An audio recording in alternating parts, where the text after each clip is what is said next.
శ్రీ మహాగణపతి నమః, శ్రీ సరస్వతి నమః, శ్రీపాదవల్లభ నరసింహ సరస్వతి, శ్రీ గురు దత్తాత్రేయాయ నమః. ఈ బృందావన నగరం, దీన్ని బందర్ అంటారు, మచిలీపట్నం అంటారు. కానీ పూర్వీకులందరూ కూడా దీన్ని బృందావన నగరం అని చెప్తారు. ఇక్కడ అత్యద్భుతమైనటువంటి విఠల ఆలయం కూడా ఉంది. ఈ బృందావన నగరంలో, అంటే ఈ బందర్లో, ఈ మచిలీపట్నంలో జనం చాలా సంప్రదాయబద్ధులైనటువంటి జనం. ఒకప్పుడు ఒక 25 ఏళ్ల కిందట నేను ఇక్కడ వచ్చినప్పుడు చాలామంది పండితులు, చాలామంది కవులు, చాలామంది ఉండేవారు. వాళ్ళందరి యొక్క ప్రోద్బలంతోనే ఇక్కడికి నేను రావటం కూడా జరిగింది. అప్పుడు శంకరమఠం కూడా ఉండేది. అక్కడ కూడా పెద్ద పెద్ద పండితులందరూ కూడా చదువుకున్నారు, ఉండేవారు కూడా. అటువంటి అద్భుతమైనటువంటి ఆధ్యాత్మిక నగరం మన ఈ మచిలీపట్నం అని అంటాం.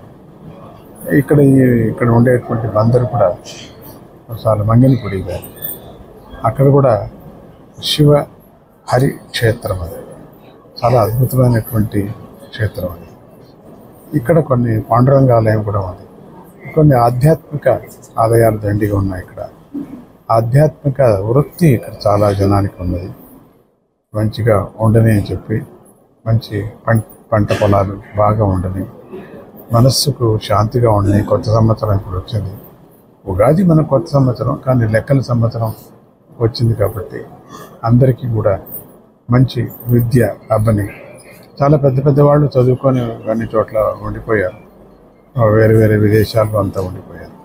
అటువంటి అద్భుతమైనటువంటి సంప్రదాయ అయినటువంటి ఒక పట్టణం మచిలీపట్నం.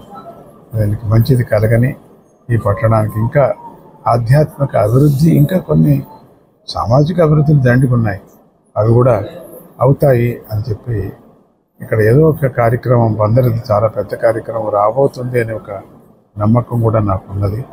ముందు భవిష్యత్తులో జనానికి కూడా మంచిది కానీ అని చెప్పి హ్యాపీ న్యూ ఇయర్. మళ్ళీ సంక్రాంతి మనకు దగ్గర, సంక్రాంతి చాలా ఇష్టం కదా మనకు, దగ్గర వచ్చింది. మళ్ళీ మిమ్మల్ని చూస్తాను. జై గురుదత్త, శ్రీ గురుదత్త.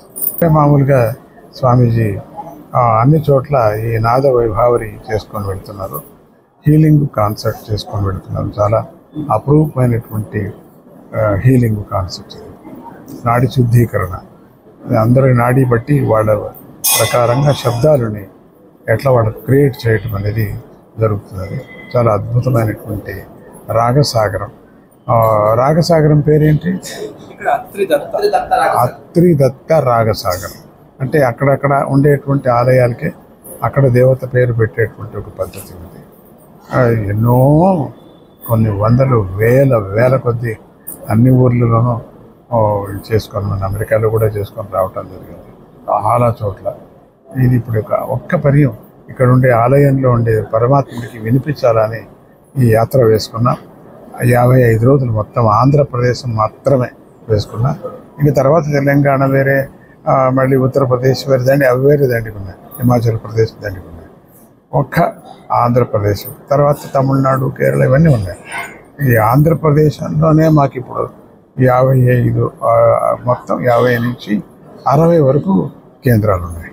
ఆ కేంద్రాలు సందర్శన చేసుకుంటూ ఆ భగవంతుడికి ఈ నాదాన్ని వినిపిస్తూ వెళుతున్నారు. ఆ మధ్యలో ఎవరైనా చేరుకోవచ్చు. ఇక్కడ కార్యక్రమాలకి తోడ్పడని అనే ఒక దృష్టితో కొంచెం మౌల్యం కూడా వాళ్ళకి, ఎందుకంటే అది ఔషధిలాగా కానీ అని చెప్పేసి కొంతమందికి అట్లనే కూడా ఉంది. పాపం ఏమీ లేని వాళ్ళకి కూడా అట్లా కూడా వినటానికి కూడా ఏర్పాటు మేము చేశాం. అందరూ రావచ్చు. జై గురుదత్త.